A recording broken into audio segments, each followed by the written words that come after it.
I'd sold my car and I was like going to stay in America for as long as I could. This was pre 9/11, so visa's not quite as stringent and all the rest of it. And I was like, well, let's see it out and just see how long I can make it last. How old are you at this point? Like 20, 21. So a massive step for a young man to take. Yeah, didn't even think about it. It was never a thing. It was like, well, I've got nothing to do at home. These job rejection letters are coming in thick and fast. Let's get out and, see if I can make something happen. The idea actually was to go and see Angelo Dundee and to Eddie Futch and to travel around to all these places. But when I got to Catskill, who are those people? Angelo Dundee trained Muhammad Ali and Sugar Ray Leonard down in Miami, the Fifth Street Gym. Eddie Futch trained Joe Frazier and, like 30 or 40 other world champs. And they were still living. In fact, I did get to meet them. In fact, on that trip at the Hall of Fame, there was a really surreal moment where I was sat down having a drink with Angelo Dundee, Eddie Futch, and the great Cuban Kid Gavilan.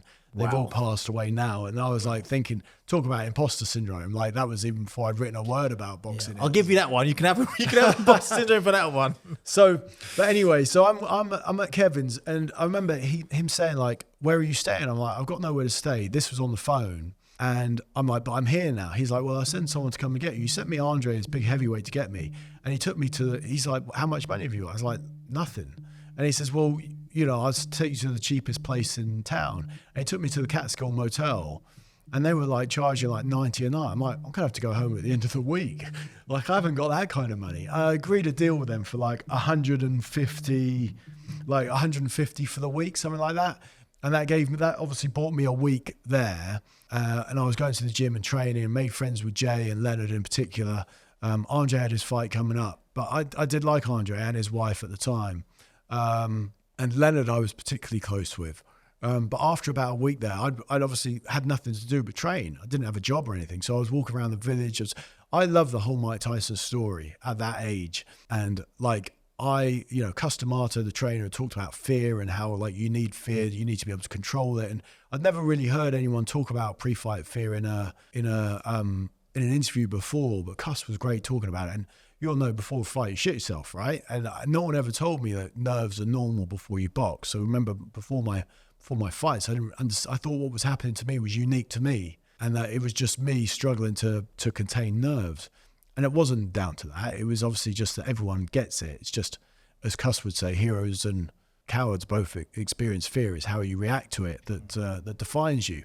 So I would go and look at Mike's old house where he lived with Cuss. I went to Cuss's gravesite, and then I found this resort, Forlini's, and it was like a kind of rundown resort, and it had a pool. And the owner, Freddie Forlini, who sadly passed away a few years ago, was an elderly gent then, and he took me under his wing and let me stay there. And there was like an outhouse, and I stayed in the outhouse. And I remember my weekly food shop was a loaf of bread, a packet of sliced American cheese, and a packet of sliced ham. And I bought a polystyrene water cooler. Would fill it up with ice from the bar in the resort, and I would put my bread and my turkey and my cheese and my ham in there. And I remember I would have a sandwich a day. And on the days I sparred, I'd have a cheese and ham sandwich. And on the days I didn't spar, I'd have a cheese or ham sandwich. So the reward was I'd double up. But Freddie let me stay there, like comparatively cheaply, on the exchange that I just helped around. And so I would go and get ice for the girls for the bar that was there. I would cut the grass, and like they had a pool. So I mean, I didn't use it much, but I could use the pool. And yeah, like it was weird. Like I quickly got an identity because it's only a small village, where people are like, oh my God, like people were doing interviews with me like, oh my God, you're the English fighter. And I'm like, yeah, but I'm not that good. But people like, it's funny. I just felt like part of the fabric there in a short space of time. And then me and Leonard were pretty close. I remember, we would clean the gym. Like it hadn't been cleaned for ages. And that gym was basically a museum. Like all the cuttings of Mike's career were on the walls. They were all yellowed and faded because obviously we're 15, 20 years removed from there. And one of the best things about that whole experience was anyone who idolized Customato the way that I did at the time, who obviously trained, he was the guy that really found Mike and created what he became. He also trained Floyd Patterson and Jose Torres, two former world champs. And I was all invested in that story at the time. Is when Kevin wasn't there, or even when he was there, he'd say like, put on a tape player. There was a cassette player, and you learn over there the Tyson punches numbered 1 to 9. and on and you put in the tape player, and on it is Cuss calling out the combinations, you know, from Beyond the Grave, and it was just it was amazing nostalgia. Yeah. And I became okay, you know, I became a decent fighter.